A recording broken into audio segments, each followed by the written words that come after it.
That's good. Good morning. Welcome to Shamanic Sundays. Hi, Dad. Hey, hey. Hello to our community and relatives, family out there. Good to see you today and to be back here together in person with you. It's been a couple weeks. I know many of you missed him very much, as did I.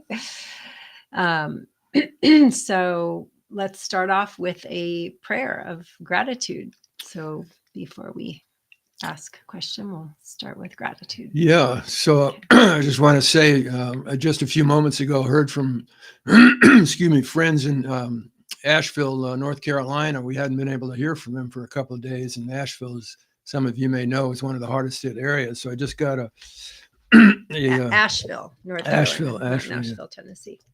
Yeah. Let me try to get. How do I get?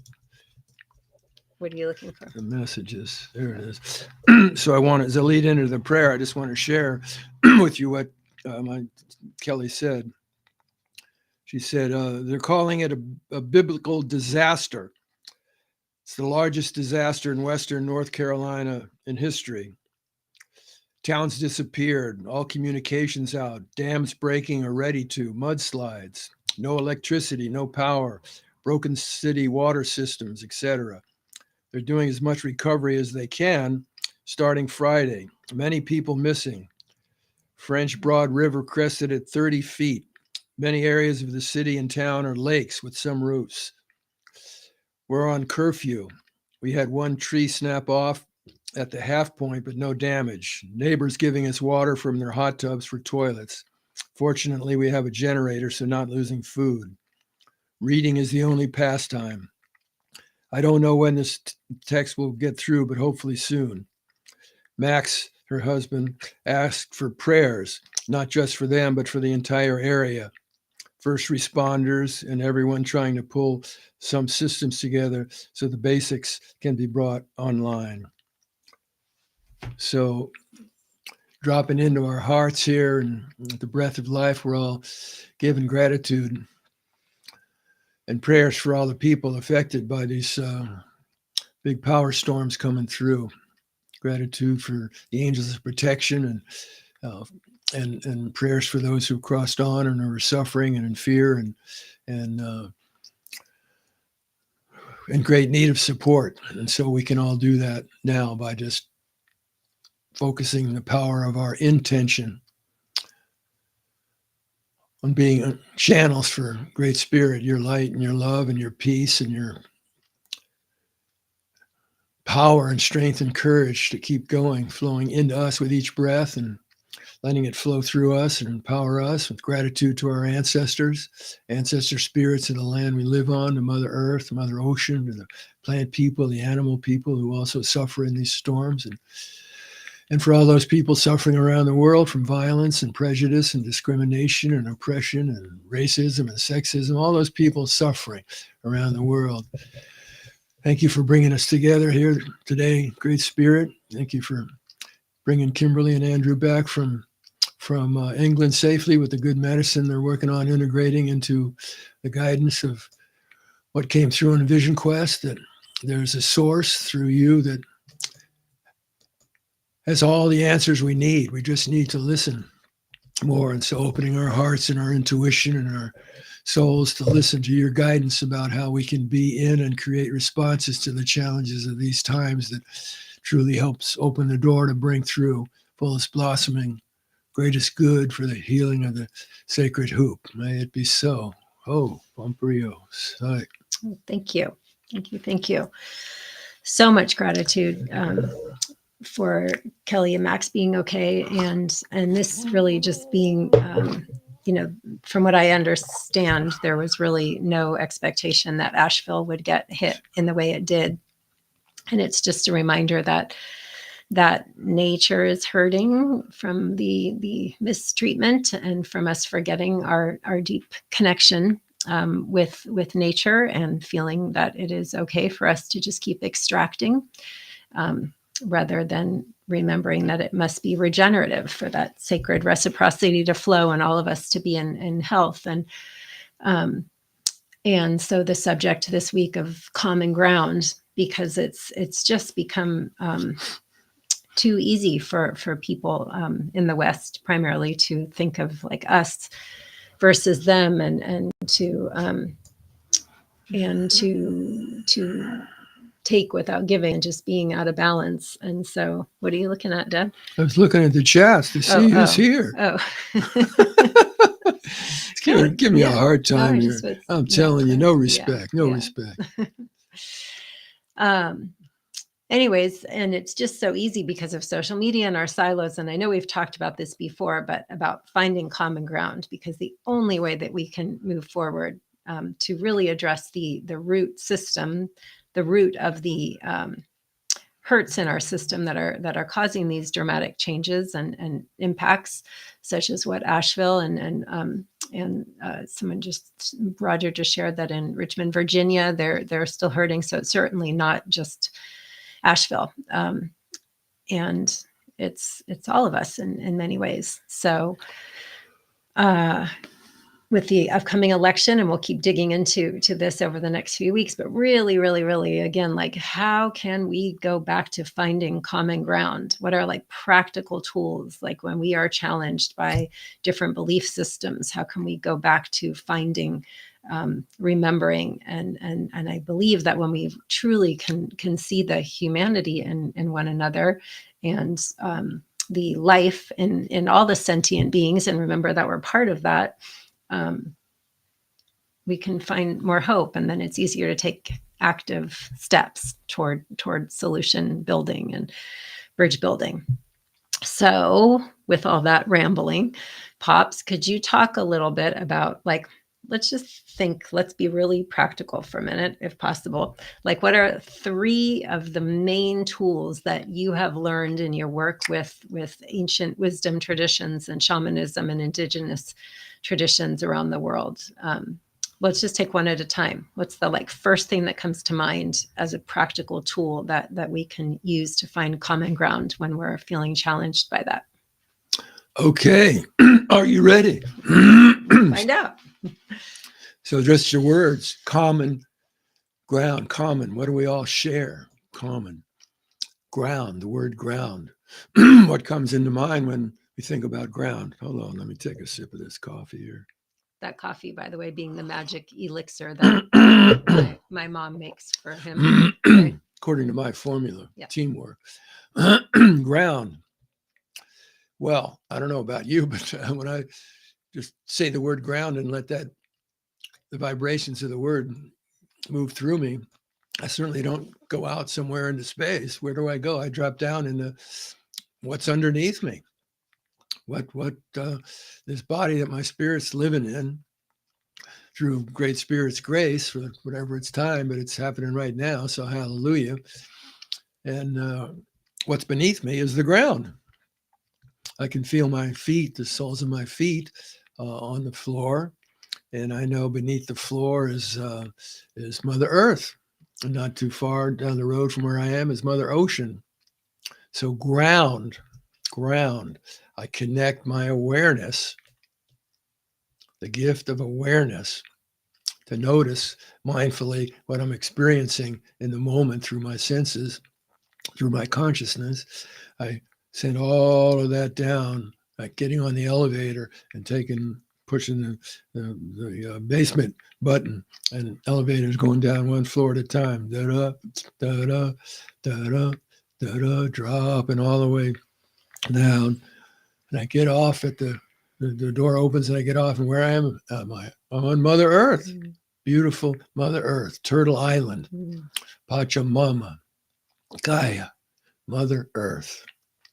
I love that visual, and just being able to remember to use that anytime we start feeling ungrounded or disconnected from others, to that. There's just such a beautiful visualization of just going down an elevator floor by floor by floor until you land on the earth, and then you can open the door and step out onto our beautiful.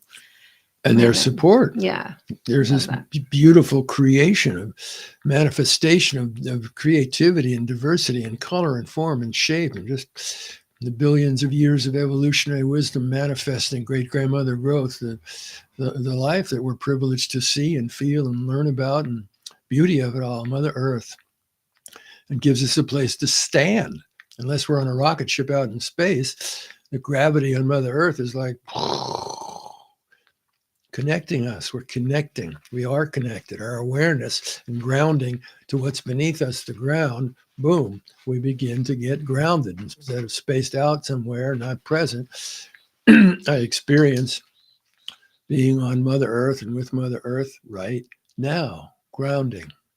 First one. Wherever I go, like I said, unless I'm in a rocket ship, there's Mother Earth beneath us. I can ground wherever I am, even if I'm in the biggest city in the world and on the 100th floor, just keep dropping that elevator down, down, down, and connect. There's Mother Earth beneath us. So gratitude and prayers for Mother Earth and Mother Ocean. And what gives me life? Second principle, what gives me life? Where's this life that I'm experiencing coming from? Did I create it in all my brilliance and intellect and rational mind and logical thinking and scientific formulas? Did I create this life, this creation, the body that I'm in with its senses that come from evolution? Did I create any of this? And the life force that animates the mitochondria in my cells, the little energy machines. Did I create any of this? No, I created none of it. What did create it? Obviously, something created me and it and creation that I'm experiencing in the ways that I am. What created it? Some force that's bigger than my ego. Some force that's bigger than my rational, logical mind. Some force that's bigger than everything and the greatest scientists in the world know how to do. Some force that's creative, created the universe, maintains the universe. And as it gives me the gift, one of the billions of gifts it creates and manifests at any given moment, breath of life, Kapuri, in Huichol, Chi, in Chinese, Ki, in Japanese, Manna, Polynesia, Orenda, different names for a great spirit, Holy Spirit, Father, Mother, God, Goddess, Tao, Virgin de Guadalupe, Yeshua ben Joseph, whatever names, forms, and images, Tara, Kuan Yin. It's a sacred mystery, ultimately sacred mystery that breathes this life into us. So a second principle that I can use wherever I am that doesn't cost me a penny is just simply bringing the gift of my awareness to the fact that I'm being breathed. And bringing awareness to the experience of noticing what I experience as I'm being breathed. This life force flows into me, does something in my body, all the organs and systems of physical and physiological and energetic and cognitive functioning that it's performing 24/7 is fueled by this life force flowing into me. And so that brings me down to the recognition that I didn't create any of this. I'm being gifted by it. I didn't necessarily earn it. It's just being given to me as it's being given the life force to every human being here on Mother Earth and to all life on Mother Earth, being give this stardust, this energy from Father's Son that animates our lives. So it brings me to gratitude. And therein is the third principle. It doesn't cost me a penny. I can use it wherever I go. And no matter what I'm experiencing, no matter what the challenge might be, when I was going through the heights of the COVID and the rebound of COVID and suffering on the physical planes and feeling miserable and initially throat hurting and head pounding and eyes with blocks of tons of pressure on them and just feeling so yucky, reminding myself, no, I'm not my body. My physical body is experiencing all of these sensations and feels miserable and is hurting and it doesn't like it, wishes it was different, but it is what it is. And none of it is me. None of it is me. And I know that I have COVID and most likely I'm going to come out of it and return to health and be okay. Many people in the world going through experiences that are not going to come out of and be okay in suffering. And so I have gratitude for my heart beating, the beating of my heart, the pulsing of life force out through my body. Let me take another hit of this sacred medicine of coffee. As you're taking a sip, I'd love if you would touch a little bit on how you believe and have learned how other cultures and more ancient wisdom traditions experience, and like how do they show and play out gratitude, compared to Western Eurocentric. Well, gratitude means gratitude. Thanks, thanksgiving, giving of thanks for the gifts that are meaningful in your life and that you're thankful for. And so giving thanks, what does that mean energetically? Practical level. That means you have the awareness of being thankful for something you're being given, which produces a feeling. So going down into the heart, into the brain of the heart, the wisdom of the heart, to feel gratitude, really feel, not just as a word, but thankful for this gift of life. We're being able to experience it right now. And how would you say, because I think sometimes it's hard to feel gratitude when you're suffering. So how do you feel gratitude? What's a technique? Ask the question. Mm-hmm. First of all, face, like I did with the COVID, face all that I'm experiencing. There's no denial or repression or pretending it's not there. It's hard to pretend it's not there, especially with physical suffering. But in remembering, I'm more than that. I'm not the body that's experiencing it or the senses. My awareness is of what those senses are bringing me information that I experience as suffering. And I ask myself the question, given the truth of what I'm experiencing, remembering healing comes from joining with the truth of what is, so no denial of anything. And given all of that and my feelings about it, my thoughts about it, my experiencing of it, what, if anything, this is the power question, what, if anything, do I have to feel thankful about as I'm experiencing this suffering? What, if anything, do I have to feel thankful for that's in my life right now? And just asking that question and letting it sink down, like when you drop a pebble or a stone into a pond and you just watch it sink down, down, down. Let that question sink down into your own being and explore what comes up into your awareness of, yes, I'm suffering, I'm in pain, I'm fearful, I'm nauseous, my stomach hurts, my head hurts, I'm burning up, I can't sleep. All of that's true. Yep, breathing in, breathing out, and capital A-N-D dash, what, if anything, do I have to feel thankful about? And just releasing and surrendering. So not trying to force something, noticing a voice in you that might say, well, you should feel thankful about A, B, C, and D. Let that go. This is not about shoulds. This is about truth. Listening to the truth inside of you, and you don't have to go anywhere. You don't have to pay any money to get in touch with what's true for you, being alive in the moment. So you drop down into that question and see what comes back in response. And when I ask that question during the COVID, and when I ask it at other times of challenge, I always get something that I'm thankful for, that I'm thankful for in my heart, my family, the work spirit gives me, my ancestors, being alive in the moment, even though maybe I'm suffering, for friends, for community, for opportunity to open to spirit's presence that's always in everyone and everything and everywhere all the time, including my experience of suffering and with the challenges I'm going through. So I just offer that as a challenge. Just let me finish this to each and every one of you, an invitation to pick up, like imagine a tool that you're picking up in the hardware store and you're bringing home, and you put it in your hardware belt and your tool belt, and you carry around with you. The question of when you're triggered into reactivity and suffering by whatever the stimulus, asking yourself, grounding, breathing, dropping into heart gratitude, what, if anything, thing do I have to be thankful for in my life right now, and see what comes back in the awareness. And I pretty much, I'll guarantee something will come into your awareness that you have to be thankful for in the moment. And then you bring your attention to that and breathe into your gratitude, and you're going to start transforming your energy state. Practical steps, shamanic learning from traditions, wisdom traditions, and elders around the world. You were going to say? Yeah, thank you.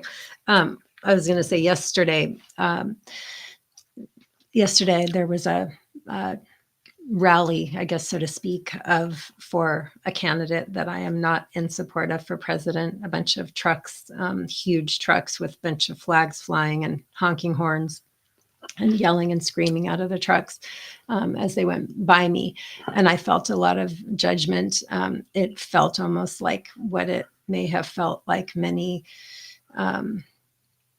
just any time there's been in our history, like a showing off of like almost a violent, aggressive energy. And it was really disturbing. And so like in a situation like that, I think taking this same concept, right? Like reconnecting to where I am, doing the elevator, the visualization, regrounding, and then remembering that all of us are coming from a source other than self.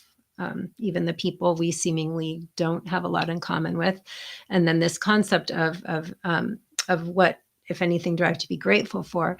I think we can extrapolate that out to the people we perceive as other, right? Like what do I have to be grateful for them? What's the opportunity for learning from them in this moment? Like what are they bringing up in me? Mm-hmm.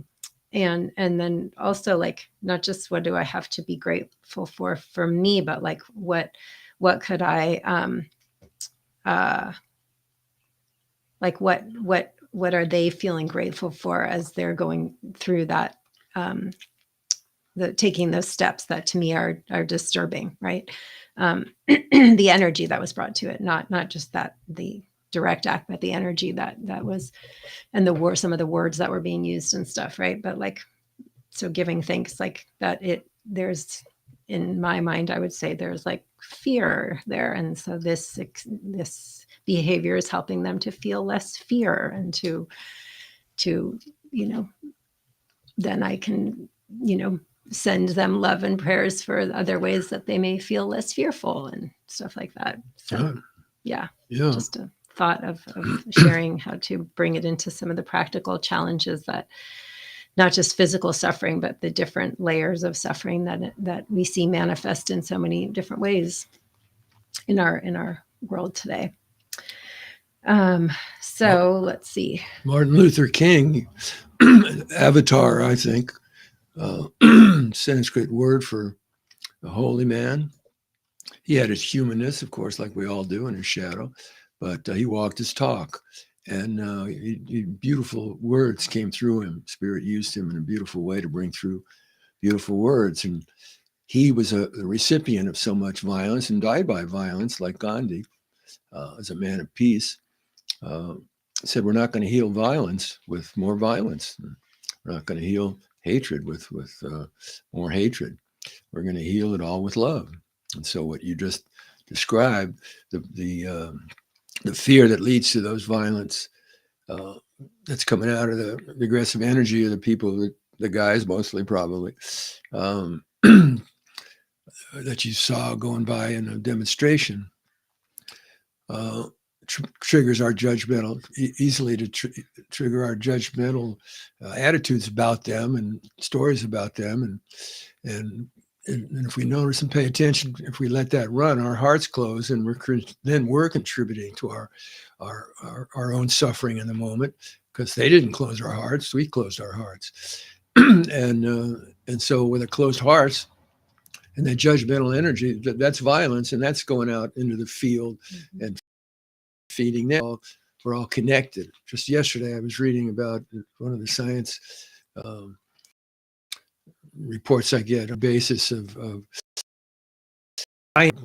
what indigenous people and wisdom traditions of the world have known, how we're all connected through quantum entanglement, quantum entanglement, how everything's quantumly entangled, that the common ground there, that remembering that, and we're connected with everybody and everything, including those guys that trigger our reactivity, and do the work to unfreeze our closed hearts and come back to remembering the truth of who and what we are, sacred, worthy, luminous beings of love that is forgiving. And so activate that potential we always have to be channels for that healing light and love, and send it into those guys, send it into those people whose hearts are so closed or so frightened that all they can respond with in violent ways. So I'm going to be talking more about this, those of you who are members of Live Love Now, this coming Wednesday, The Roots of Violence. So I'll see some of you there. But for right now, remembering we always have the ability to whatever lie is in a way that either creates suffering, closes our heart down with judgment, or opens our awareness back up to live love now, to wake up, wise up, and live love in the moment we have for doing that, precisely in the face of those triggering challenges. So wake up, wise up, live now. Oh, right. Just on that note, one of the people I was working with in England on the film project is a business consultant named Giles Hutchins, and he's very prolific. He's written numerous books, and one of his business partners, writing partners, Laura Storm, the end of one of their books, they literally talk about love at the end of the book, and they're like, we didn't bring it up at the beginning because we knew that would turn off some business people as they're reading, but that's really what it all comes down to. So, amen. Amen. A women. A people. A beings. A beings. Yes. Yeah. So, all right, everyone. Great to see you. Great to be back here together with you, and with you. Thank you for all you are and all you do. You and you and you and you, each of you out there. Thank you so much. Remember, you can always send us questions ahead of time. You can pre-order Tom's upcoming book, woohoo, on his website. There's a link off at the homepage, drtompinkson.com. And take care. We'll see you next week. Bye, con Dios. Oh. Bye.